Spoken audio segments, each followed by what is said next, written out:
الحمد لله نحمده ونستعينه ونؤمن به ونتوكل عليه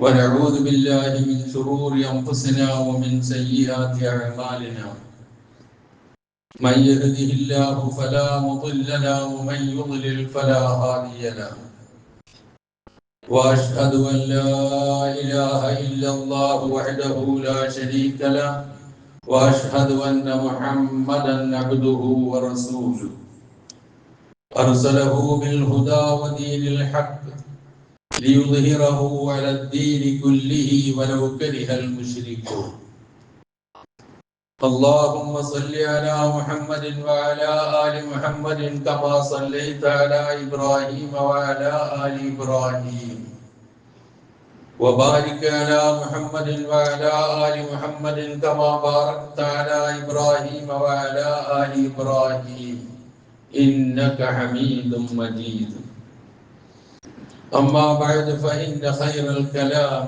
كلام الله وخير السنن سنن محمد صلى الله عليه وسلم وشر الأمور محدثاتها وكل محدثة بدعة وكل بدعة ضلالة وكل ضلالة في النار يا أيها الذين آمنوا اتقوا الله حق تقاته ولا تموتن إلا وأنتم مسلمون أعوذ بالله من الشيطان الرجيم بسم الله الرحمن الرحيم إن فرعون علا في الأرض وجعل أهلها شيعا يستضعف طائفة منهم يذبح أبناءهم ويستحيي نساءهم إنه كان من المفسدين ونريد أن نمن على الذين استضعفوا في الأرض ونجعلهم أئمة ونجعلهم الوارثين ونمكن لهم في الأرض ونري فرعون وهامان وجنودهما منهم مما كانوا يحذرون സഹോദരന്മാരെ സഹോദരികളെ ജീവിതത്തിന്റെ എല്ലാ മേഖലകളിലും അള്ളാഹുവിന്റെ നിയമനിർദ്ദേശങ്ങൾ പാലിച്ചുകൊണ്ട് ജീവിക്കുവാൻ കൽപ്പിക്കപ്പെട്ടവരാണ് ഞാനും നിങ്ങളും എന്ന് ഉണർത്തുന്നു. നാം ഏവരെയും അല്ലാഹു സുബ്ഹാനഹു വ തആല മുത്തഖികളായി ജീവിക്കുവാനും മരിക്കുവാനുമുള്ള തൗഫീഖ് നൽകി അനുഗ്രഹിക്കുമാറാകട്ടെ എന്ന് പ്രാർത്ഥിക്കുകയും സൂറത്തുൽ ഖസസ് 28-ാം അധ്യായം അതിലെ 3 വചനങ്ങളാണ് ഞാൻ ഓതി വെച്ചത്. പരിശുദ്ധ ഖുർആനിൽ ഒരുപാട് ഇടങ്ങളിൽ സ്ഥലങ്ങളിൽ വിശദീകരിച്ചിട്ടുള്ള ചരിത്രമാണ് മൂസാ നബി അലൈഹിസ്സലാത്തു വസ്സലാമയുടെ ചരിത്രം എന്ന് തന്നെയുമല്ല, അള്ളാഹു നിയോഗിച്ചയച്ച പ്രവാചകന്മാരിൽ വിശുദ്ധ ഖുർആനിൽ ഏറ്റവും കൂടുതൽ സന്ദർഭങ്ങളിൽ പേര് പരാമർശിക്കപ്പെട്ടിട്ടുള്ള പ്രവാചകനും മൂസാ നബി അലൈഹിസ്സലാത്തു വസ്സലാം തന്നെയാണ്. ഏതാണ്ട് 133ഓളം പ്രാവശ്യം മൂസ എന്ന പേര് വിശുദ്ധ ഖുർആൻ നമുക്ക് കാണാം. മൂസാ നബി അലൈഹിസ്സലാത്തു വസ്സലാമയുടെ കാലത്ത് ജീവിച്ചിരുന്ന സ്വേച്ഛാധിപതിയായ ധിക്കാരിയായ ഭരണാധികാരിയായിരുന്ന ഫിർഔന്റെ പേര് ഏതാണ്ട് 69ഓളം സ്ഥലങ്ങളിലും വിശുദ്ധ ഖുർആനിൽ കാണാം. മൂസാ നബി അലൈഹിസ്സലാത്തു വസ്സലാമയ്ക്ക് താങ്ങും തണലുമായി അള്ളാഹു നിയോഗിച്ചയച്ച ഹാറൂൻ നബിയുടെ പേര് 20 പ്രാവശ്യം ഖുർആനിൽ പരാമർശിച്ചിട്ടുണ്ട്. സൂറത്തുൽ ബഖറ മുതൽ അങ്ങ് താഴോട്ട് നാം നോക്കിയാൽ മൂസാ നബിയുടെയും ഫിർഔന്റെയും ചരിത്രം പറയാത്ത അധ്യായങ്ങളോ ആയത്തുകളോ കുറവാണ്. ഇപ്പോൾ ഞാൻ ഓതി വെച്ച സൂറത്തുൽ ഖസസ് അതിൽ ഏതാണ്ട് ആദ്യത്തെ ഒരു 46ഓളം വചനങ്ങൾ മൂസാ നബിയുടെ ചരിത്രം തന്നെ പറയുന്നതാണ്. അക്കൂട്ടത്തിൽപ്പെട്ട 3 വചനങ്ങളാണ് ഞാൻ നിങ്ങളെ കേൾപ്പിച്ചത്. സൂറത്തുൽ ശുഅറ ആകട്ടെ ഒരുപാട് വചനങ്ങൾ നിരനിരയായി മൂസാ നബിയുടെ ചരിത്രം തന്നെ പരാമർശിക്കുന്നുണ്ട്.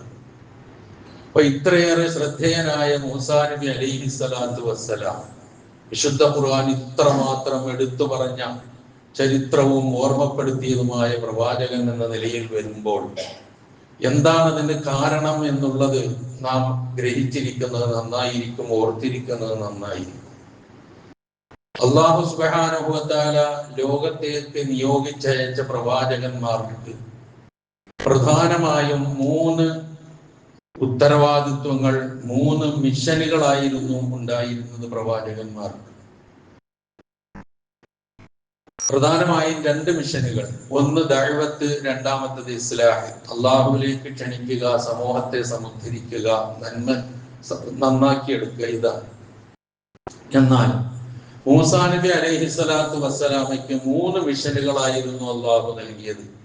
ദഅവത്തും ഇസ്ലാഹും എല്ലാ പ്രവാചകന്മാർക്കും നൽകിയതുപോലെ തന്നെ മൂന്നാമത് നൽകിയത് ബനൂ ഇസ്രായേൽ സമുദായത്തിന്റെ മോചനമായിരുന്നു. ധിക്കാരിയായ ഫറോവയിൽ നിന്നുള്ള ആ ഉത്തരവാദിത്വവും കൂടി മൂസാ നബി അലൈഹിസ്സലാത്തു വസ്സലാമയ്ക്ക് നൽകിയിരുന്നതായി ഖുർആൻ പരിശോധിക്കുന്ന നമുക്ക് കാണാൻ കഴിയും. അങ്ങനെ തന്നെയാണ് മൂസാ നബി അലൈഹിസ്സലാത്തു വസ്സലാം ഫറോവയുടെ കൊട്ടാരത്തിൽ ചെന്നിട്ട് പറയുന്ന വാക്ക്, ഇന്നാ റസൂലാ റബ്ബിക് ഫഅർസിൽ മഅനാ ബനീ ഇസ്രായീൽ. ഇതുപോലെ മറ്റൊരു പ്രവാചകനും ചെന്ന് പറഞ്ഞതായിട്ട് നമുക്ക് കാണാൻ കഴിയില്ല. ഇന്നാ റസൂലാ റബ്ബിക്, നിന്റെ റബ്ബിന്റെ 2 ദൂതന്മാരാണ് ഞങ്ങൾ എന്ന് ആമുഖമായി പറഞ്ഞുകൊണ്ട് എന്റെ ഒപ്പം ഇസ്രായേൽ സന്തതികളെ വിട്ടുതരികയും വേണം. കുറെ കാലങ്ങളായി അവരെ അടിമകളാക്കി വെച്ചുകൊണ്ട് ഉപദ്രവിക്കുകയും പീഡിപ്പിക്കുകയൊക്കെ ചെയ്തുകൊണ്ടിരിക്കുകയാണ് നീ. ആ ഇസ്രായേൽ സന്തതികളെ എന്റെ ഒപ്പം നീ വിട്ടുതരികയും വേണം. ഇത് പറഞ്ഞപ്പോഴാണ് ഫിറഔൻ ക്ഷുഭിതനായത്. ആരാണ് റബ്ബെന്ന് ചോദിക്കുന്നത്, അതിന് കൃത്യമായ മറുപടി പറയുന്നത്. ആ മറുപടിയിൽ എല്ലാം ഉൾക്കൊണ്ടിട്ടും ആ സത്യം ഉൾക്കൊള്ളാൻ തയ്യാറാകാതെ അവസാനം മൂസാ നബിയിൽ വിശ്വസിച്ച ആളുകൾക്കും എതിരിൽ തിരിയുന്നതുമായ ചരിത്രമൊക്കെ ഖുർആൻ നമുക്ക് പറഞ്ഞു തരുന്നുണ്ട്. ഈ മുഹറം മാസത്തിലെ 10ാമത്തെ ദിവസമാണ് ഇന്ന്.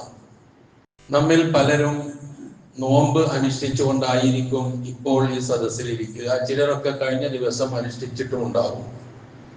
ഏതായിരുന്നാലും ശരി, നാം അനുഷ്ഠിച്ച നോമ്പ് എന്തൊരു പ്രതിഫലമാണോ അതിന് നമുക്ക് ഓഫർ നൽകിയിട്ടുള്ളത്, ആ ഓഫർ പൂർണ്ണമായ അർത്ഥത്തിൽ ലഭിക്കാൻ എല്ലാവർക്കും അല്ലാഹു തൗഫീഖ് നൽകുമാറാകട്ടെ എന്ന് പ്രാർത്ഥിക്കുക. എങ്ങനെയാണ് ആ ഒരു നോമ്പ് വന്നത് എന്ന് ചെറിയ സൂചന കഴിഞ്ഞ ആഴ്ച ഞാൻ നൽകി. ഹിജ്റയെ കുറിച്ചും മുഹറമിനെ കുറിച്ചും ഒക്കെ പരാമർശിച്ച കൂട്ടത്തിൽ പ്രവാചക തിരുമേനി സല്ലല്ലാഹു അലൈഹി വസല്ലം മദീനയിലെത്തി ജൂതന്മാരോടുള്ള ഒരു ചോദ്യവും ആ ജൂതന്മാർ നബിക്ക് നൽകിയ മറുപടിയുമാണ് സത്യത്തിൽ ഈ നോമ്പിന്റെ ശ്രേഷ്ഠത നമ്മുടെ മുമ്പിൽ വെളിവാക്കുന്നത്. ആ മറുപടിയിൽ നബി സല്ലല്ലാഹു അലൈഹി വസല്ലം പിന്നീട് നൽകിയ മറുപടിയിലും കൃത്യമായി പറയുന്ന കാര്യങ്ങൾ എന്താണോ അതാണ് മുഹറം 10ന്റെ എല്ലാവിധത്തിലുള്ള ശ്രേഷ്ഠതയും. ചരിത്രത്തിലൊക്കെ ഒരുപാട് സ്വേച്ഛാധിപതികളുടെയും ധിക്കാരികളുടെയും അധർമ്മകാരികളുടെയും അസത്യവാദികളുടെയും അനീതിക്കും ചൂട്ടുപിടിച്ചവരുടെയും ഒക്കെ വീഴ്ചയുടെ തകർച്ചയുടെ ദിവസമായിട്ട് മുഹറം 10നെ വിശേഷിപ്പിച്ചിരിക്കുന്നത് നമുക്ക് കാണാം. ഇവിടെ നബി സല്ലല്ലാഹു അലൈഹി വസല്ലം മദീനയിലെത്തുമ്പോൾ കഴിഞ്ഞ ആഴ്ച ഈ നോമ്പിന്റെ ശ്രേഷ്ഠതയെ കുറിച്ച് പറഞ്ഞപ്പോൾ പരാമർശിച്ചതാണ്. അത് ഞാൻ വിശദീകരിച്ചിട്ടുണ്ടായില്ല. എല്ലാവരും ആദരിച്ചിരുന്ന ഒരു ദിവസമാണ് മുഹറം 10. ഖുറൈശികൾ ആദരിച്ചിരുന്നു, ഖുറൈശികൾ നോമ്പ് പിടിച്ചിരുന്നു. ജൂതന്മാർ ആദരിച്ചിരുന്നു, ജൂതന്മാർ നോമ്പ് പിടിച്ചിരുന്നു. നസാറാക്കൾ ആദരിച്ചിരുന്നു, അവരും നോമ്പ് പിടിച്ചിരുന്നു. നബി സല്ലല്ലാഹു അലൈഹി വസല്ലം റമദാനിലെ നോമ്പ് നിർബന്ധമാക്കപ്പെടുന്നത് വരെ മുഹറം 10ന്റെ നോമ്പ് നിർബന്ധമായി അനുഷ്ഠിച്ചിരുന്നു. ഹിജ്റ 2ാം വർഷം റമദാനിലെ നോമ്പ് നിർബന്ധമാക്കപ്പെട്ടപ്പോഴാണ് ഇത് ഐച്ഛിക നോമ്പായി മാറിയത്. ഐച്ഛിക നോമ്പ് എന്ന് നാം പറയുന്നുണ്ട് എങ്കിലും ഒരു ഫർദ് നോമ്പിന്റെ പ്രാധാന്യത്തോടു കൂടി അനുഷ്ഠിച്ചിരുന്ന ഒരു നോമ്പാണ് മുഹറം 10ന്റെ ആശൂറ ദിവസത്തെ നോമ്പ് എന്നുള്ളത് നാം മറന്നു പോകരുത്.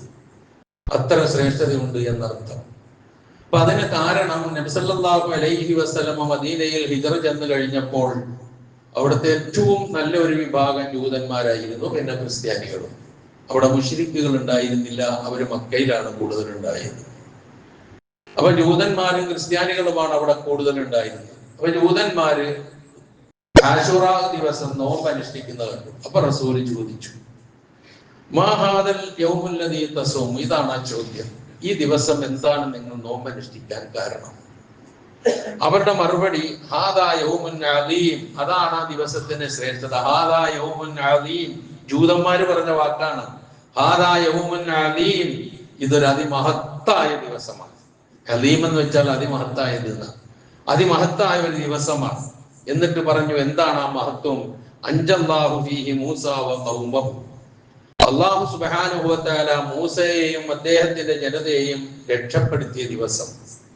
വഗറഖ ഫീഹി ഫിർഔന വ ഖൗമഹു, ഫിർഔനെയും ഫിർഔന്റെ ആൾക്കാരെയും അല്ലാഹു മുക്കിക്കൊന്ന ദിവസം.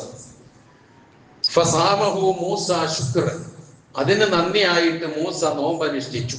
ഫനഹ്നു നസൂമുഹു, ഞങ്ങളും നോമ്പനുഷ്ഠിക്കുന്നു. ഇതാണ് ചോദ്യവും മറുപടിയും. ഇത് കേട്ട മാത്രയിൽ നബി സല്ലല്ലാഹു അലൈഹി വസല്ലം പറഞ്ഞു, നഹ്നു അഹഖു ഫനഹ്നു അഹഖു ബിമൂസ മിൻകും, നിങ്ങളെക്കാൾ മൂസയോട് ഏതൊരു അർത്ഥത്തിലും ഏറ്റവും അവകാശപ്പെട്ടവരും അടുത്തവരും ഞങ്ങളാണ് എന്ന് പറയുകയും നബി സല്ലല്ലാഹു അലൈഹി വസല്ലമ നോമ്പനുഷ്ഠിക്കുകയും നോമ്പനുഷ്ഠിക്കാൻ കൽപ്പിക്കുകയും ചെയ്തു. ഇതാണ് ഇവിടെ ഇതിൽ പരാമർശിച്ച ഒരൊറ്റ വാചകമാണ് അല്പസമയം ഞാൻ വിശദീകരിക്കാൻ ആഗ്രഹിക്കുന്നത്. അത് മറ്റൊന്നുമല്ല, മൂസാ നബിയെ രക്ഷപ്പെടുത്തിയ അദ്ദേഹത്തിന്റെ ജനതയെയും ഫിറഔനെയും ഫിറഔന്റെ ജനതയെയും മുക്കിക്കൊന്നു എന്ന് പറഞ്ഞ ആ സന്തോഷത്തിന്റെ ദിവസമായിട്ട്, അതിന് നന്ദിയായിട്ടാണല്ലോ ആശുറായിന്റെ നോമ്പ് മൂസാ നബി അനുഷ്ഠിച്ചത്. അത് മുറുകെ പിടിച്ചുകൊണ്ട് മുഹമ്മദ് നബി സല്ലല്ലാഹു അലൈഹി വസല്ലം അനുഷ്ഠിക്കുകയും അത് അനുഷ്ഠിക്കാൻ നമ്മളോട് കൽപ്പിക്കുകയും ചെയ്തത്. ഫിറഔൻ എന്ന് പറയുന്നത് ലോകത്തെ ഏറ്റവും വലിയ സ്വേച്ഛാധിപതി എന്ന് മാത്രമല്ല, ഞാൻ റബ്ബാണെന്നും ഇലാഹാണെന്നും ഒരേപോലെ വാദിച്ച ആളാണ് എന്നതുകൂടി നാം തിരിച്ചറിയേണ്ടതുണ്ട്. ഞാൻ ദൈവമാണെന്ന് വാദിക്കുന്ന ആളുകൾ ഒരുപാട് മനുഷ്യർക്കിടയിൽ ഉണ്ടാകാം. പക്ഷെ ഇത് ഇലാഹ് ഞാനാണ് എന്ന് പറഞ്ഞ, ആധികാരികമായി പറഞ്ഞ, നിങ്ങളുടെ അത്യുന്നതനായ റബ്ബ് ഞാനാണ് എന്ന് പ്രഖ്യാപിച്ച വ്യക്തിയാണ് ഫിറഔൻ. മൂസാ നബിയുടെ കാലത്തുണ്ടായിരുന്ന ഫിറഔൻ. റംസീസ് രണ്ടാമൻ എന്നാണ് ചരിത്രത്തിൽ രേഖപ്പെടുത്തുന്നത്. ഏതോ ആകട്ടെ, അന റബ്ബുക്കുമുൽ അഅ്ലാ എന്ന് പറഞ്ഞു, അതാണ് നിങ്ങളുടെ ഉന്നതനായ റബ്ബാണ് എന്ന് ഞാൻ എന്ന് പറഞ്ഞത്. ആ റബ്ബാണെന്ന് പറഞ്ഞവനോടാണ് മൂസാ നബി പറഞ്ഞത്, ഇന്നാ റസൂലാ റബ്ബിക, നീ റബ്ബല്ല, നിന്റെ റബ്ബിന്റെ ദൂതന്മാരാണ് ഞങ്ങൾ. എത്ര മുനകളുള്ള ഒരു വാക്കാണെന്ന് ആലോചിച്ച് നോക്കും. വിശദീകരണത്തിലേക്ക് ഞാൻ കടക്കുന്നില്ല. പിന്നെ ഇലാഹാണെന്ന് പറഞ്ഞു ഫിറഔൻ ജനങ്ങളോട് പറയുകയാണ്, യാ അയ്യുഹൽ മലഉ മാ അലിംതു ലക്കും മിൻ ഇലാഹിൻ ഗൈരി, ഞാനല്ലാതെ ഒരു ഇലാഹ് നിങ്ങൾക്കുണ്ട് എന്ന് എനിക്കറിയില്ല എന്നാ പറഞ്ഞത്. ജനങ്ങളെ വിളിച്ചുകൊണ്ട് ഫിറഔൻ പറഞ്ഞതാണ്. എന്നിട്ട് ഹാമാനോട് പറഞ്ഞു, ഹാമാൻ അദ്ദേഹത്തിന്റെ എഞ്ചിനീയർ ആയിരുന്നു, ഏറ്റവും വലിയ കാര്യങ്ങളൊക്കെ ചെയ്തു കൊടുക്കുന്ന ഒരു വലിയ കൂടിയായിരുന്നു ഹാമാൻ എന്ന് പറയുന്നു. ആ ഹാമാനോട് പറഞ്ഞു, നീ കുറെ ഇഷ്ടികകൾ ചുട്ടുണ്ടാക്കിയിട്ട് വലിയ ഒരു മുകളിലേക്ക് ഉയർന്നു പോകുന്ന ഒരു സ്തൂപം, ഒരു ഗേഹം ഉണ്ടാക്കുക. എന്തിനാന്നറിയോ? ഇലാഹി മൂസ, ഞാൻ അതിലൂടെ പോയിട്ട് ഈ മൂസ പറയുന്ന ഇലാഹിനെ ഞാനൊന്ന് നോക്കിയിട്ട് വരട്ടെ. എത്ര ധിക്കാരത്തിന്റെ വാക്കാണ് നിങ്ങൾ ആലോചിച്ചു. തന്നെയല്ല, മൂസ കള്ളനാണെന്നാണ് ഞാൻ വിചാരിക്കുന്നതെന്ന് അവിടെ പറഞ്ഞ് അവസാനിപ്പിക്കുന്നു. തന്നെയുമല്ല, മൂസാ നബിയോട് നേരിട്ട് പറയുന്നുണ്ട്, നീ ബനു ഇസ്രായേൽ സന്തതികളെ അടിമകളാക്കി വെച്ച് അവരെ പീഡിപ്പിക്കുന്ന ഒരവസ്ഥയെ കുറിച്ച് മുന്നറിയിപ്പ് നൽകിയപ്പോൾ, ഇനി അത് നടക്കില്ല എന്ന മുന്നറിയിപ്പ് നൽകിയപ്പോൾ മൂസാ നബി അലൈഹി സ്വലാത്തു വസ്സലാമയെ അങ്ങേയറ്റം ഭത്സിച്ചുകൊണ്ട് ഭീഷണിപ്പെടുത്തിക്കൊണ്ട് പറഞ്ഞ കൂട്ടത്തിൽ പറഞ്ഞു,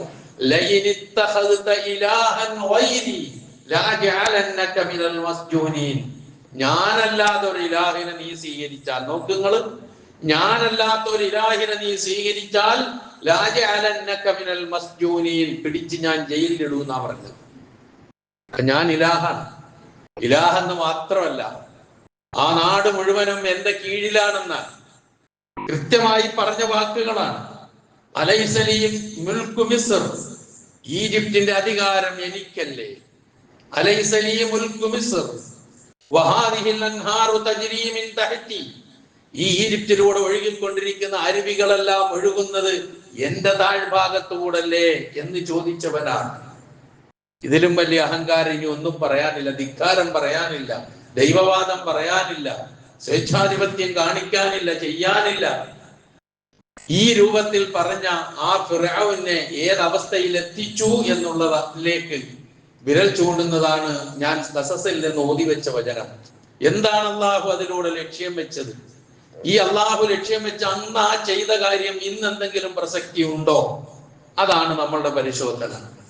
ആ വചനത്തിന്റെ സാരം, ഇന്ന ഫിർഔന അലാ ഫിൽ അർദ്, ഫിർഔൻ ഭൂമിയിൽ ഔന്നത്യം നടിച്ചു. വജഅല അഹ്ലഹാ ശിയഅ, അവിടുത്തെ ആൾക്കാരെ മുഴുവനും അവൻ ഛിന്ന ഭിന്നമാക്കി, വിവിധ കക്ഷികളാക്കി, വംശീയമായി വിഭജിച്ചു. വംശീയമായ വിഭജനം, ആ വാക്ക് ഞാൻ അടിവരയിടുന്നു നിങ്ങളുടെ മുമ്പിൽ. വംശീയമായ വിഭജനം. എന്നിട്ട് എന്ത് ചെയ്തു? യസ്തളിഫു ത്വായിഫതൻ മിൻഹും യുദബ്ബിഹു അബ്നാഅഹും വയസ്തഹയി നിസാഅഹും, അവരെ ദുർബലരായി ഒരു വിഭാഗത്തെ ദുർബലരാക്കി മാറ്റി. എന്നിട്ട് എന്ത് ചെയ്തു? അവരിലെ ആൺകുട്ടികളെ അറുകൊല ചെയ്തു, പെൺകുട്ടികളെ ജീവിക്കാൻ വിട്ടു. ഇന്നഹു കാന മിനൽ മുഫ്സിദീൻ, അവൻ മുഫ്സിദീങ്ങളിൽ പെട്ടവനാണ് എന്ന് ഖുർആൻ പറഞ്ഞു. തന്നെയുമല്ല, അവൻ മുഫ്സിദാണെങ്കിൽ അള്ളാഹു എന്തുദ്ദേശിക്കുന്നു? വനുരീദു, നമ്മൾ ഉദ്ദേശിക്കുന്നത് അന്നമുന്ന അലല്ലദീന സ്തുഇഫു ഫിൽ അർളി, ഭൂമിയിൽ അങ്ങേയറ്റം അടിച്ചമർത്തപ്പെട്ടവരായി ഗണിക്കപ്പെടുന്നവരെ ഭൂമിയിൽ ഔന്നത്യത്തിൽ കൊണ്ടുവരുവാൻ, അവർക്ക് അനുഗ്രഹം ചെയ്യാനാണ് നാം ഉദ്ദേശിക്കുന്നത്. വനജഅലഹും അഇമ്മ, അവരെ നേതാക്കന്മാരാക്കാനും, വനജഅലഹുൽ വാരിദീൻ, അവരെ ഈ നാടിന്റെ ഈ ഭൂമിയുടെ അനന്തരാവകാശികളാക്കുവാനും ഉടമകളാക്കുവാനും ആണ് നാം ഉദ്ദേശിക്കുന്നത്. വനുമക്കിന ലഹും ഫിൽ അർളി, ഭൂമിയിൽ അവർക്ക് സർവ്വ സ്വാധീനവും നൽകാനാണ് നാം ഉദ്ദേശിക്കുന്നത്. വനുരിയ ഫിർഔന വഹാമാന വജുനൂദഹുമാ, ഫിർഔനും ഹാമാനും അവരുടെ സൈന്യത്തിനും അവരെന്താണോ ഭയപ്പെടുന്നത് അതവർക്ക് കാണിച്ചു കൊടുക്കുവാനുമാണ് നാം ഉദ്ദേശിക്കുന്നത് എന്ന് അല്ലാഹു പറയുന്നു. അത് നടക്കുക തന്നെ ചെയ്തു. ഈ പറഞ്ഞതെല്ലാം നടന്നു മൂസാ നബിയിലൂടെ ഇതെല്ലാം നടന്നു. അവിടെ അടിച്ചമർത്തപ്പെട്ടവർക്ക് മോചനമുണ്ടായി. അവർ ആ നാട്ടിലെ ഭരണാധികാരികളായി മാറി. അവർ ഭയപ്പെട്ടതെന്തോ മൂസയിലൂടെ അത് സംഭവിച്ചു, അവർക്ക് നാശമുണ്ടായി. ഖുർആൻ പറഞ്ഞ ഓരോ കാര്യവും അച്ചിട്ട കണക്ക് കഴിഞ്ഞു എന്ന് നടന്നു എന്ന് പറഞ്ഞാൽ അതായിരിക്കും ശരി. ഇപ്പൊ ഏതോ ആകട്ടെ, ഇവിടൊക്കെ നമുക്ക് പഠിക്കാനുള്ള ചില കാര്യങ്ങൾ. അതിൽ ഒന്ന്, അള്ളാഹുവിലുള്ള ഈമാനും തവക്കുലും. നമ്മുടെ മുമ്പിൽ എല്ലാ വഴികളും കൊട്ടിയടക്കപ്പെട്ടാലും ശരി, ഭൗതികമായി നാം കാണുന്ന, നാം മനസ്സിലാക്കുന്ന, നമുക്ക് രക്ഷമുണ്ടാകുമെന്ന് വിചാരിക്കുന്ന മുഴുവൻ കവാടങ്ങളും നമ്മുടെ മുമ്പിൽ കൊട്ടിയടക്കപ്പെട്ടാലും ശരി, നാം അറിയാത്ത നിലയിൽ, നനയ്ക്കാത്ത നിലയിൽ, നനച്ചിരിക്കാത്ത നിലയിൽ ഒരു കവാടം അള്ളാഹു നമ്മുടെ മുമ്പിൽ തുറന്നു തരാതിരിക്കില്ല എന്നുള്ള അങ്ങേയറ്റത്തെ വിശ്വാസം, അതാണ് ഇതിനൊക്കെ ഏറ്റവും കരണീയമായിട്ടുള്ള കാര്യം. അത് മൂസാ നബി അലൈഹിസ്സലാത്തു വസ്സലാമയിൽ കൃത്യമായി 2 രംഗങ്ങളിൽ നമുക്ക് കാണാം. അതിലൊന്ന് ഇതാണ്. അതെന്താണ്? അല്ലാഹു സുബ്ഹാനഹു വ തആല മൂസാ നബിയുടെ അനുയായികളെയും കൊണ്ട് രാത്രി പുറപ്പെട്ടുകൊള്ളുവാൻ നിർദ്ദേശിക്കുന്ന നിർദ്ദേശം, ആ നിർദ്ദേശം പാലിച്ചുകൊണ്ട് മൂസാ നബി അലൈഹിസ്സലാത്തു വസ്സലാം രാത്രി സമയത്ത് തന്റെ അനുചരന്മാരെയും കൊണ്ട് പുറപ്പെടുമ്പോൾ തന്നെ അല്ലാഹു പറഞ്ഞു, ഇന്നക്കും മുത്തബഊൻ, നിങ്ങൾ പോവുകയാണെങ്കിൽ നിങ്ങളുടെ പിന്നാലെ നിങ്ങളുടെ ശത്രുക്കളും വരും കേട്ടോ എന്ന് തന്നെ നേരത്തെ പറഞ്ഞിരുന്നു. ആ പ്രതീക്ഷിച്ചതുപോലെ മുന്നോട്ട് നീങ്ങി ചെങ്കടലിന്റെ തീരത്തെത്തി. പിന്നിലേക്ക് നോക്കുമ്പോൾ ഫിറഔനും സൈന്യവും ആർത്തിരമ്പി വരുന്നു. മുമ്പിൽ ആർത്തിരമ്പുന്ന ചെങ്കടൽ, പിന്നിൽ ആർത്തിരമ്പുന്ന സൈന്യം. ഇത് രണ്ടിന്റെയും ഇടയിൽപ്പെട്ട മൂസാ നബിയുടെ ജനത പറഞ്ഞു, ഇന്നാല മുദ്റക്കുവൻ, നമ്മളെ പിടികൂടിയത് തന്നെ, ഒരു രക്ഷയുമില്ല. അങ്ങോട്ട് പോകാൻ വയ്യ, ഇങ്ങോട്ട് പോകാനും വയ്യ, പിടികൂടിയത് തന്നെ, നമ്മൾ പെട്ടുപോയിരിക്കുന്നു എന്നുള്ള നിലയിൽ പറഞ്ഞപ്പോൾ മഹാനായ മൂസാ നബി അലൈഹിസ്സലാത്തു വസ്സലാം സർവ്വ വഴികളും തന്റെ മുമ്പിൽ കൊട്ടിയടക്കപ്പെട്ടു, തന്റെ ജനതയുടെ മുമ്പിൽ കൊട്ടിയടക്കപ്പെട്ടു എന്ന് കൃത്യമായി ബോധ്യം വന്ന മൂസാ നബി അലൈഹിസ്സലാത്തു വസ്സലാം തന്റെ ഉള്ളിലുള്ള ഈമാനും അള്ളാഹുവിനുള്ള തവക്കുലും അള്ളാഹുവിനുള്ള സൂക്ഷ്മതയും കൃത്യമായി മനസ്സിൽ വെച്ചുകൊണ്ട് പറഞ്ഞു, കല്ലാ, പെടില്ല, പെട്ടിട്ടില്ല, പെടുകയുമില്ല. ഇന്ന മഅയ റബ്ബി സയഹ്ദീൻ, എന്റെ റബ്ബ് എന്റെ ഒപ്പമുണ്ട്, അവൻ എനിക്കൊരു വഴി കാണിച്ചു തരും. ആ വഴി എന്താണെന്ന് കാണിച്ചു കൊടുക്കുമെന്ന് വിചാരിച്ച് അത് പറയുമ്പോൾ ഇന്ന വഴിയായിരിക്കുമെന്നൊന്നും അറിയില്ല. റബ്ബ് കൈവിടില്ല എന്നുള്ളൊരു തോന്നൽ, ഈ തോന്നലാണ് വിശ്വാസി സമൂഹമേ എന്നെയും നിങ്ങളെയും പ്രതിസന്ധികളുടെ മുമ്പിൽ നയിക്കേണ്ടത്. അള്ളാഹു കൈവിടില്ല. ആരൊക്കെ കൈവിട്ടാലും, ആരൊക്കെ ഇല്ലാതാക്കാൻ ശ്രമിച്ചാലും ഇല്ലാതാവൂല. അത് അള്ളാഹു തന്നെ വിചാരിക്കണം. ഈ ഒരു ബോധം, ഇതാണ് ഈമാൻ, ഇതാണ് തവക്കുൽ. ഇതുണ്ടോ എവിടെയും രക്ഷപ്പെടാൻ സാധിക്കും. ഇതാണ് വേണ്ടത് നമുക്ക്. ഇതിന്റെ നഷ്ടമാണ് നമുക്ക് സംഭവിക്കുന്നത് എന്നുകൂടി സാന്ദർഭികമായി ഉണർത്തട്ടെ. അപ്പം കല്ലാ ഇന്ന മഇയ റബ്ബി സയഹ്ദീൻ, ഉടനെ അള്ളാഹുവിന്റെ നിർദ്ദേശം വരുന്നു. എന്താണത്? ഫൗഹൈനാ ഇലാ മൂസാ നദ്രിബ് ബിഅസാകൽ ബഹർ. അതാണ് റബ്ബിന്റെ വഴി. മുന്നിൽ ഇരമ്പിപ്പായുന്ന കടലിന്റെ മുന്നിൽ നിന്ന് എന്ത് ചെയ്യണം, ചെങ്കടലിന്റെ മുമ്പിൽ നിന്ന് അറിയില്ല.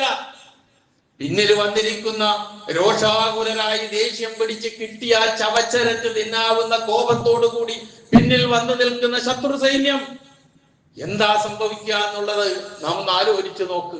ആ നിൽക്കുന്നവരുടെ മനോഗതം എന്തായിരിക്കും? അപ്പോഴാണ് ആ പ്രയോഗം വന്നത്. അതിന് വഴി അല്ലാഹു കാണിച്ചു കൊടുത്തു.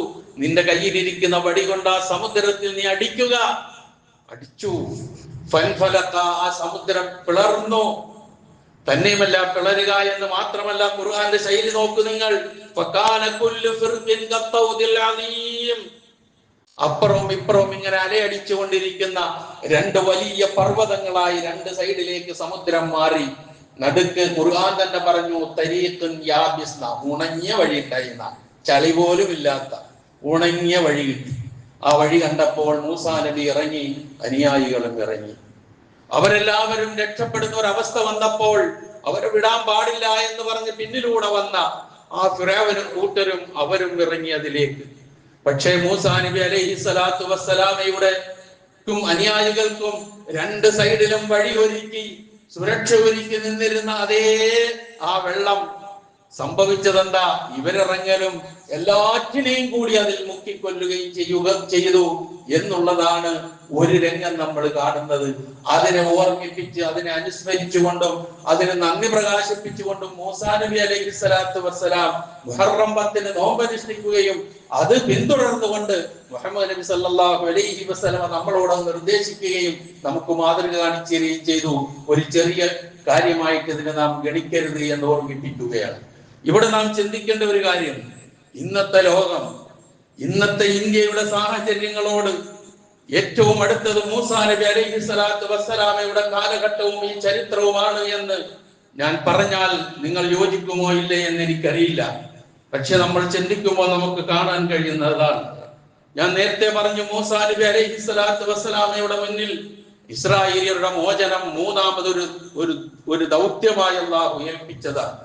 ആ മൂന്നാമത്തെ ദൗത്യത്തിലൂടെ മൂസാ നബി അലൈഹി സ്വലാത്തു വസ്സലാം ചെയ്തത് എന്താണ്?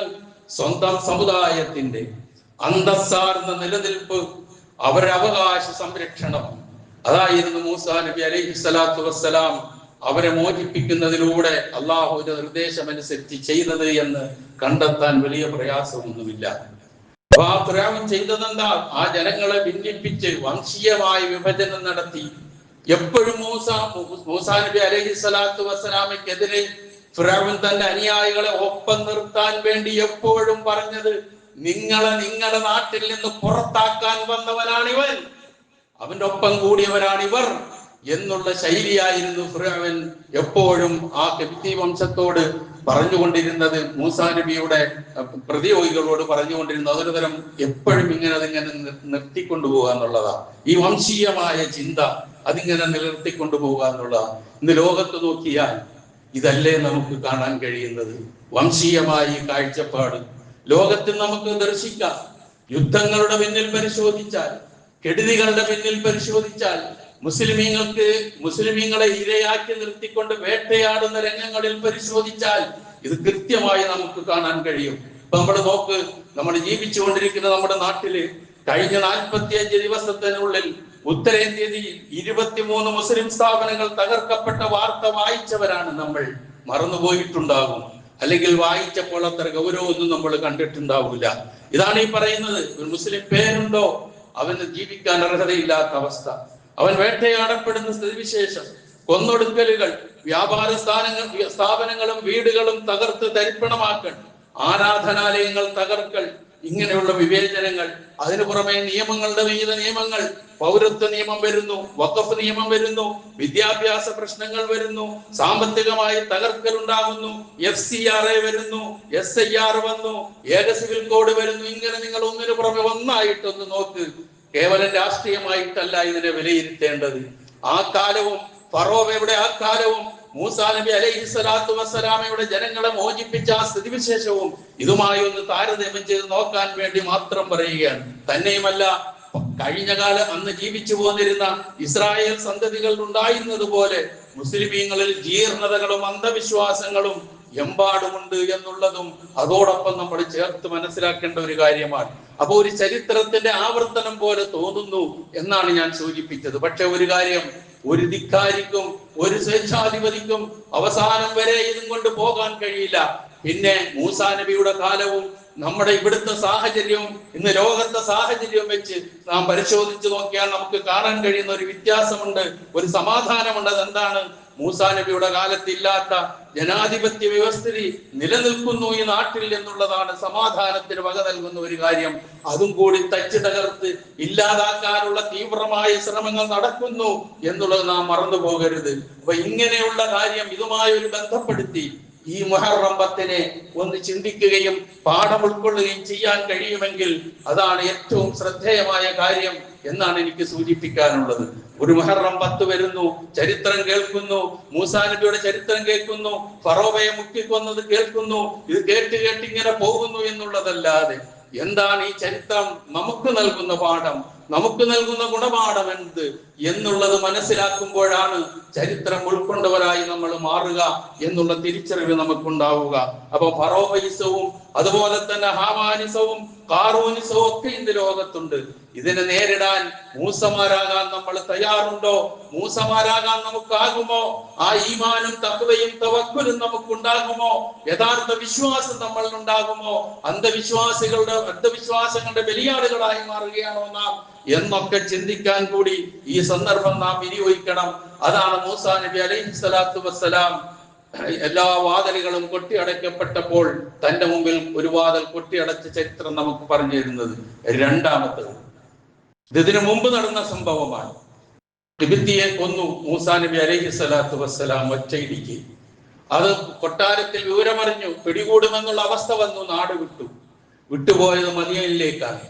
മദിയനിലേക്ക് എത്തുമ്പോൾ, ഒരു സ്ഥലത്തെത്തുമ്പോൾ കുറെ ആടുകൾ, അങ്ങ് ദൂരെ മാറി രണ്ട് പെൺകുട്ടികളും കുറെ ആടുകളും. ഇത് കണ്ടപ്പോൾ ആ സ്ത്രീകളുടെ അടുക്കൽ ചെന്ന് ചോദിച്ചു, നിങ്ങൾ എന്താണ് ദൂരെ മാറി നിൽക്കുന്നത്? ആ സ്ത്രീകൾ പറഞ്ഞു, ആ തിരക്കിനിടയിൽ ഞങ്ങൾക്ക് പോകാൻ കഴിയില്ല, അവർ കൊടുത്തു കഴിഞ്ഞതിന് ശേഷം ഞങ്ങൾ കൊടുക്കുകയുള്ളൂ. ഞങ്ങളുടെ വീട്ടിൽ സഹായിക്കാൻ ആരുമില്ല, ഒരു വൃദ്ധനായ പിതാവ് മാത്രമേ ഉള്ളൂ എന്ന് പറഞ്ഞപ്പോൾ യുവാവായ മൂസാ നബി അലൈഹിസ്സലാത്തു വസ്സലാം അവർക്ക് ആടുകളെ വെള്ളം കൊടുത്ത് പറഞ്ഞയച്ചു. ആടുകൾക്ക് വെള്ളം കൊടുത്തു, അവർ പോയി കഴിഞ്ഞതിന് ശേഷം മൂസാ നബി അലൈഹിസ്സലാത്തു വസ്സലാം എന്ത് ചെയ്യണമെന്നറിയാതെ നിൽക്കുന്ന ഒരു നിപ്പുണ്ട്. എങ്ങോട്ട് പോകണം? ആരാണ് എന്നെ സഹായിക്കാൻ? ഒരു നിപ്പുണ്ട്. ആ നിപ്പില് മൂസാ നബി അലൈഹിസ്സലാത്തു വസ്സലാം പ്രാർത്ഥിച്ച ഒരു പ്രാർത്ഥനയുണ്ട്. റബ്ബി ലിമാ അൻസൽത ഇലയ്യ മിൻ ഖൈരിൻ ഫഖീർ. റബ്ബി ബിമാ അൻസൽത ഇലയ്യ മിൻ ഖൈരിൻ ഫഖീർ. എൻ്റെ റബ്ബേ, ഏതൊരു നന്മ എനിക്ക് ഇറക്കി തന്നാലും ആ നന്മയ്ക്ക് ആവശ്യമുള്ളവരാണ് ഞാൻ എന്ന് ഒരു തണലത്തേക്ക് മാറി നിന്നുകൊണ്ട് വിതുമ്പുന്ന ഹൃദയത്തോടെ അള്ളാഹുവിനോട് മൂസാ നബി അലൈഹിസ്സലാത്തു വസ്സലാം പ്രാർത്ഥിച്ചു. എങ്ങോട്ട് പോകണം എന്നറിയില്ല, എവിടെ ചെല്ലണമെന്നറിയില്ല, ആരുണ്ട് സഹായിക്കാൻ എന്നറിയില്ല, മുമ്പിൽ എന്തെന്നറിയില്ല. അങ്ങനെ നിൽക്കുന്ന മൂസാ നബിയുടെ ആ പ്രാർത്ഥന, റബ്ബി ബിമാ അൻസൽത ഇലയ്യ മിൻ ഖൈരിൻ ഫഖീർ എന്ന പ്രാർത്ഥന കഴിഞ്ഞ നിമിഷങ്ങൾക്കകം ഓടി വരുന്നു ആ രണ്ട് പെൺകുട്ടികളിൽ ഒരു പെൺകുട്ടി ഓടി വന്നിട്ട് പറഞ്ഞു, എന്റെ വാപ്പങ്ങളെ വിളിക്കുന്നുണ്ട് എന്ന് പറഞ്ഞു. നോക്കൂ നിങ്ങൾ, എവിടെ നിന്ന് കിട്ടിയ ആ സഹായം? അള്ളാഹു ആരെയും കൈവിടില്ല, അള്ളാഹു ആരെയും കൈവിടില്ല. അങ്ങനെ വിചാരിക്കേണ്ട നമ്മൾ.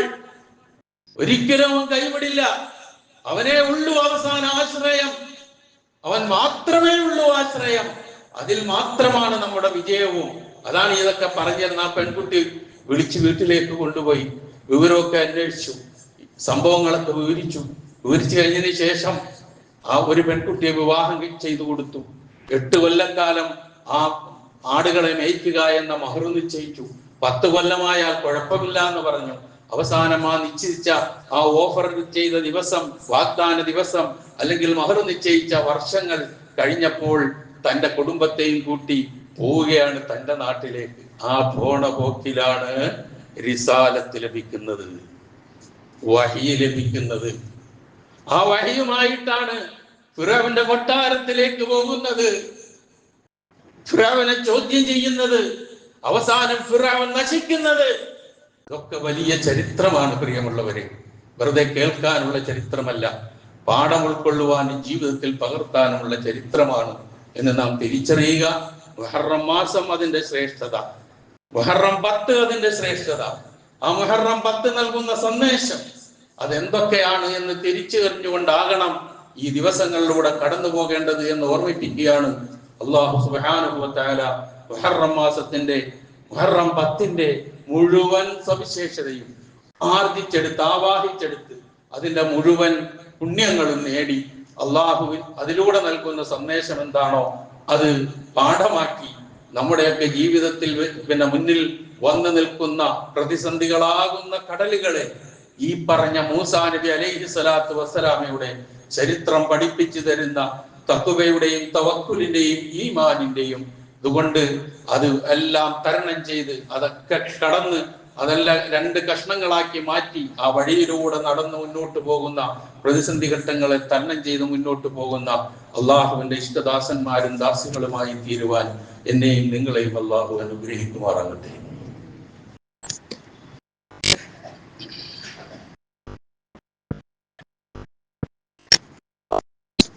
അൽഹംദുലില്ലാഹ് الذي هدانا لهذا وما كنا لنهتدي لولا أن هدانا الله والصلاة والسلام على أشرف الأنبياء والمرسلين وعلى آله وصحبه أجمعين أما بعد اتقوا الله عباد الله. ഒരിക്കൽ കൂടി അള്ളാഹുവിന്റെ ആജ്ഞാനുവർത്തികളായി ജീവിക്കുവാൻ ഞാൻ ഉണർത്തുന്നു. ഇന്ന് ജൂലൈ 26, ഈ ദിവസത്തിനൊരു സവിശേഷതയുണ്ട്. അന്താരാഷ്ട്ര ലഹരി വിരുദ്ധ ദിനം. ലഹരി എന്ന മഹാവിപത്തിനെ കുറിച്ച് വളർന്നു വരുന്ന തലമുറയ്ക്കും മനുഷ്യർക്കും ബോധവൽക്കരണം നടത്തുക എന്ന ലക്ഷ്യത്തോടു കൂടി 1987 ഇതിന് തുടക്കം കുറിച്ചത്. ലഹരിയും ഇസ്ലാമുമായിട്ടുള്ള ബന്ധവും കാഴ്ചപ്പാടും ഒക്കെ ഇൻഷാ അല്ലാഹ് ഞാൻ പിന്നീട് വിശദീകരിക്കുന്നുണ്ട്, അതിലേക്ക് ഞാൻ കടക്കുന്നില്ല. ഇപ്പം ലോകത്ത് 31 കോടി ആളുകൾ ലഹരിക്കടിമകളാണെന്ന് 2023 കണക്ക് വെച്ച് കഴിഞ്ഞ ഒരു പതിറ്റാണ്ടിനിടയിൽ അതിന്റെ 28% കൂടി കൂടിയിട്ടുണ്ടെന്നാണ്. അപ്പൊ കണക്കാക്കി നോക്കുക, ലഹരിക്ക് അടിമപ്പെടുന്നവരുടെ എണ്ണം ഓരോ മണിക്കൂറുകളും വർദ്ധിച്ചുകൊണ്ടിരിക്കുന്നു എന്നുള്ളത് ഒരു വലിയ വിപത്താണ്. സർവ്വ തിന്മകളുടെയും മാതാവാണ്. പ്രവാചകൻ പഠിപ്പിച്ച ഒറ്റ വാക്ക് അതാണ്, അൽ ഖംറു ഉമ്മുൽ ഖബായിസ്. സർവ്വ തിന്മകളുടെയും മാതാവ്. അതിലെല്ലാം ഒതുങ്ങി, ഇനി ഒന്നും വിശദീകരിക്കാനില്ല. അപ്പൊ ഒരു വിശ്വാസിയെ സംബന്ധിച്ചിടത്തോളം, ഒരു മുസ്ലിമായ ഒരു വിദ്യാർത്ഥി ആകട്ടെ, ചെറുപ്പക്കാരനാകട്ടെ, ആരാകട്ടെ, മുതിർന്നവരാകട്ടെ, ഇതിന്റെ ഓരത്ത് കൂടി പോകാനുള്ള അനുവാദം ലഭിച്ചിട്ടില്ല. പക്ഷേ ഇപ്പോൾ നമ്മുടെ ഗവൺമെന്റ് നടപ്പിലാക്കിക്കൊണ്ടിരിക്കുന്ന ഓപ്പറേഷൻ തൂഫാൻ എന്ന് പറയുന്ന ഇതിലൂടെ ദിനം പ്രതി പിടിക്കപ്പെട്ടുകൊണ്ടിരിക്കുന്ന കണക്കുകളും കോടികളുടെ കണക്കുകളും അതിൽ പേര് പരാമർശിക്കപ്പെടുന്നതൊക്കെ കേൾക്കുമ്പോൾ വലിയ വിഷമം തോന്നുന്നുണ്ട്. പറയാതിരിക്കാൻ വയ്യ. അത് അന്യ സ്റ്റേറ്റുകാരല്ലേ മറ്റവരല്ലേ എന്നൊക്കെ പറയുമ്പോൾ പോലും ആ അന്യ സ്റ്റേറ്റിലും ആ പേര് കേൾക്കുമ്പോഴുള്ള വിഷമം വല്ലാത്ത ഒരു വിഷമമാണ്. അപ്പൊ അതിന് ഉമ്മത്താണ് അതിന് ഒരുങ്ങേണ്ടത്. നമ്മൾ ഓരോരുത്തരും ഒരുങ്ങണം. ഇപ്പം നമ്മൾ എപ്പോഴും തിന്മയ്ക്ക് എതിരെയായിരിക്കണം, നന്മയോടൊപ്പമായിരിക്കണം. അംറും ബിൽ മഅറൂഫ് നഹ്യുൻ അനിൽ മുൻകറാണ് നമ്മളുടെ ബാധ്യത. ഏറ്റവും വലിയ മുൻകറാണ് ഈ ലഹരി എന്ന് പറയുന്ന സാധനം. ലഹരി എന്ന് പറയുമ്പോൾ ഇന്ന് ആധുനിക യുഗത്തിൽ അറിയപ്പെടുന്ന രാസലഹരികൾ ഉൾപ്പെടെ ഒരുപാടുണ്ട്. ഒന്നിന്റെയും പേരിലേക്ക് പോകുന്നില്ല.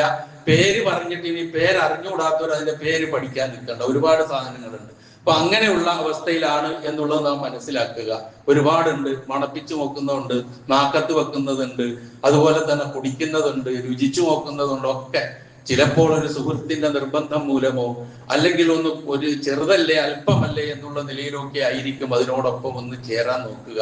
അവസാനം തീരാ നഷ്ടത്തിലും തീരാ നാശത്തിൽ ചെന്ന് പതിക്കുന്ന ഒരവസ്ഥ. വിശുദ്ധ ഖുർആനിന്റെ ഒരു പ്രയോഗമുണ്ട്, വലാ തുൽഖൂ ബിഅയ്ദീകും ഇലാ തഹ്ലുക, നിങ്ങൾ നിങ്ങളെ തന്നെ നാശത്തിൽ കൊണ്ടുപോയി തള്ളരുത്. അത് മാത്രം മതി ഖുർആന്റെ. ഇപ്പൊ അങ്ങനെയുള്ള സാധനങ്ങൾ മാത്രമല്ല, മദ്യമായിരുന്നാലും മദ്യം അത് എന്താ പറയുക, ലഹരി കൂടിയതായിരുന്നാലും ശരി, ലഹരി കുറഞ്ഞതായിരുന്നാലും ശരി, ഏതായിരുന്നാലും ശരി, മദ്യം മദ്യമാണ്. അപ്പൊ എല്ലാറ്റിനോടും വിട പറയുക എന്നുള്ള ഒരു തീരുമാനമാണ് സമൂഹത്തിൽ നിന്നുണ്ടാകേണ്ടത്. സമൂഹം അതിനു വേണ്ട ബോധവൽക്കരണവും മറ്റുള്ള കാര്യങ്ങളും ശക്തമായി നടത്തിക്കൊണ്ട് മുന്നോട്ട് പോകണം. ഗവൺമെന്റിന്റെ ഈ നീക്കം വളരെ ശ്ലാഘനീയമായ ഒരു നീക്കമാണ്. അത് എവിടെയും നിന്നു പോകാതെ അതിന് അടിവേരറുക്കുന്നത് വരെ എത്തുന്ന ഒരു അവസ്ഥാവിശേഷത്തിലേക്ക് എത്താൻ നമ്മളാൽ കഴിയുന്ന എല്ലാ പിന്തുണയും അതിന് നാം നൽകേണ്ടതുണ്ട്. വിദ്യാർത്ഥികൾ നൽകേണ്ടതുണ്ട്, സ്കൂളുകൾ നൽകേണ്ടതുണ്ട്, വിദ്യാഭ്യാസ സ്ഥാപനങ്ങൾ നൽകേണ്ടതുണ്ട്, റെസിഡൻസ് അസോസിയേഷനുകൾ നൽകേണ്ടതുണ്ട്. എന്തൊക്കെ ചെയ്യാമോ അതൊക്കെ ചെയ്യാൻ നാം അതിനോടൊപ്പം നിൽക്കുക. ലഹരിക്കെതിരെ ശക്തമായ നിലപാട് സ്വീകരിച്ചുകൊണ്ട് മുന്നോട്ട് പോകുവാൻ നാം തയ്യാറാവുക. മറ്റൊരു കാര്യം എനിക്ക് ഈ സന്ദർഭത്തിൽ നിർത്താനുള്ളത്, ഈ ജൂൺ 30 സെൽഫ് എന്യൂമറേഷൻ എന്ന് പറയുന്ന ഒരു സംഗതി തീരാൻ പോവുകയാണ്. നിങ്ങളിൽ ആരൊക്കെ അത് ചെയ്തിട്ടുണ്ട് എന്ന് എനിക്കറിയില്ല. ചെയ്തിട്ടില്ലെങ്കിൽ, അത് ചെയ്തിട്ടില്ല എങ്കിൽ പിന്നെ നമ്മുടെ ജനസംഖ്യയുടെ കണക്ക് വരുമ്പോൾ നമ്മുടെ പേരുണ്ടാവില്ല. പേരുണ്ടാകാതിരിക്കാൻ എല്ലാവരും ശ്രമിക്കുമ്പോൾ അതിന് വഴികാട്ടി കൊടുക്കരുത്. അത് ചെയ്യാത്തവർ വേഗം ചെയ്യാവുന്നതാണ്. മറ്റൊരു കാര്യം സൂചിപ്പിക്കാനുള്ളത്, നമ്മുടെ നാട്ടിൽ നിന്നൊക്കെ ഹജ്ജിന് പോയി വന്ന മനുഷ്യന്മാരുടെ തലയിലെ മുടി ഇതുവരെ വളർന്നു തുടങ്ങിയിട്ടില്ല. അപ്പോഴേക്കും അടുത്ത ഹജ്ജ് അപേക്ഷ ക്ഷണിച്ചിരിക്കുകയാണ്. അടുത്ത ഗവൺമെന്റ് മൂലം ഹജ്ജിൽ പോകുന്നവരുടെ അപേക്ഷ സമർപ്പിക്കേണ്ട അവസാന തീയതി ജൂലൈ 20. ആ ഹജ്ജിന് പോകാൻ ആഗ്രഹിക്കുന്നവർ പരസ്പരം ഒന്ന് ഓർമ്മപ്പെടുത്തി അതിനുള്ള ശ്രമം നടത്തുക. മറ്റൊന്ന്, പകർച്ചവ്യാധികളെ കുറിച്ച് ഞാൻ കഴിഞ്ഞ ആഴ്ചയും എന്റെ മുമ്പത്തെ ആഴ്ചയും സൂചിപ്പിച്ചു. വേറൊന്ന് ഈ സന്ദർഭത്തിൽ സൂചിപ്പിക്കാനുള്ളത്, ഒരു വലിയ ഭൂകമ്പം ഒരു നാട്ടിലുണ്ടായി. ആയിരക്കണക്കിന് ആളുകൾ മരണപ്പെടുകയും ഒരുപാട് പേരെ കാണാതായി പോവുകയൊക്കെ ചെയ്തിട്ടുണ്ട്. അതങ്ങ് വെനസ്വേലയിലല്ലേ, തെക്കേ അമേരിക്കയിലല്ലേ എന്ന് പറഞ്ഞിട്ട് കാര്യമില്ല. നിമിഷ നേരം കൊണ്ട് എല്ലാം നഷ്ടപ്പെട്ട അവസ്ഥ നമ്മുടെ മുമ്പിലുണ്ട്. ഇതൊക്കെ നമ്മൾക്ക് ചിന്തിക്കാനും പാഠം ഉൾക്കൊള്ളാനും കഴിയുന്നതാകണം. അല്ലാഹു സുബ്ഹാനഹു വ തആല ഇത്തരം കാര്യങ്ങൾ മനസ്സിലാക്കി ചെയ്യേണ്ട കാര്യങ്ങൾ ചെയ്ത്, ശ്രദ്ധിക്കേണ്ട കാര്യങ്ങൾ ശ്രദ്ധിച്ച്, അവന്റെ ഇഷ്ടത്തോടു കൂടി തൃപ്തി നേടിക്കൊണ്ട് മുന്നോട്ട് പോകാൻ എന്നെയും നിങ്ങളെയും അല്ലാഹു അനുഗ്രഹിക്കുമാറാകട്ടെ. അറിഞ്ഞോ അറിയാതെയോ നമ്മിൽ നിന്ന് വന്നുപോയ എല്ലാ തെറ്റുകുറ്റങ്ങളും അല്ലാഹു നമുക്ക് പുറത്തു മാപ്പാക്കി തരുമാറാകട്ടെ. നമ്മിൽ നിന്ന് മരണപ്പെട്ടുപോയുള്ള പാപങ്ങൾ അല്ലാഹു പുറത്തു കൊടുക്കുമാറാകട്ടെ. അവരെയും നമ്മളെയും അല്ലാഹു ജന്നാത്തുൽ ഫിർദൗസിൽ ഒരുമിച്ച് കൂട്ടുമാറാകട്ടെ. കഴിഞ്ഞ വെള്ളിയാഴ്ച തന്നെ ഞാൻ അനുസ്മരിക്കേണ്ട ഒരു വ്യക്തിയായിരുന്നു നമ്മുടെ ബ്രോഡ്വേയിൽ ആനന്ദ് ഫാർമസി നടത്തിയിരുന്ന സണ്ണീക്ക എന്ന പേരിൽ അറിയപ്പെടുന്ന കുഞ്ഞാലൂസിലെ വസീർ അലി എന്ന് പറയുന്ന ആൾ. അദ്ദേഹം ഇസ്ലാമുമായി ബന്ധപ്പെട്ടതിന് ശേഷം വളരെ കൃത്യമായി ഇസ്ലാമികമായ എല്ലാ കാര്യങ്ങളും ചെയ്തു പോകുന്ന ഒരു വ്യക്തിയാണ്. നമ്മുടെ ഈ പള്ളിയിൽ ജുമുഅക്ക് ഉണ്ടാകുമായിരുന്നു.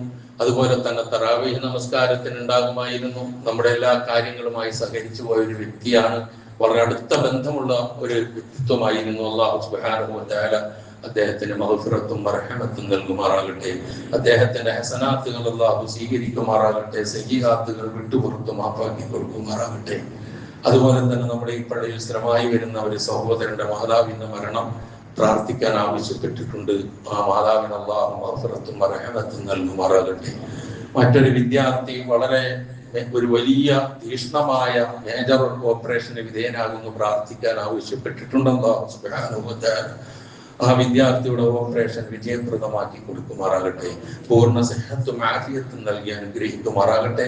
സർവോപരി ഇസ്ലാമിനും മുസ്ലിം ഉമ്മത്തിനും അല്ലാഹു ഇസ്സത്തിനെ പ്രദാനം ചെയ്യുമാറാകട്ടെ. അല്ലാഹുമ്മ ഗ്ഫിർ ലിൽ മുഅ്മിനീന വൽ മുഅ്മിനാത്ത് വൽ മുസ്ലിമീന വൽ മുസ്ലിമാത്ത് അൽ അഹ്യാഇ മിൻഹും വൽ അംവാത്ത് ഇന്നക മുജീബുദ് ദഅവാതി വയാ ഖാദിയൽ ഹാജാത്ത്. اللهم اعز الاسلام والمسلمين واذل الشرك والمشركين. اللهم اجرنا من النار. ربنا اغفر لنا ولاخواننا الذين سبقونا بالايمان ولا تجعل في قلوبنا غلا للذين امنوا ربنا انك رؤوف رحيم. ربنا آتنا في الدنيا حسنة وفي الآخرة حسنة وقنا عذاب النار.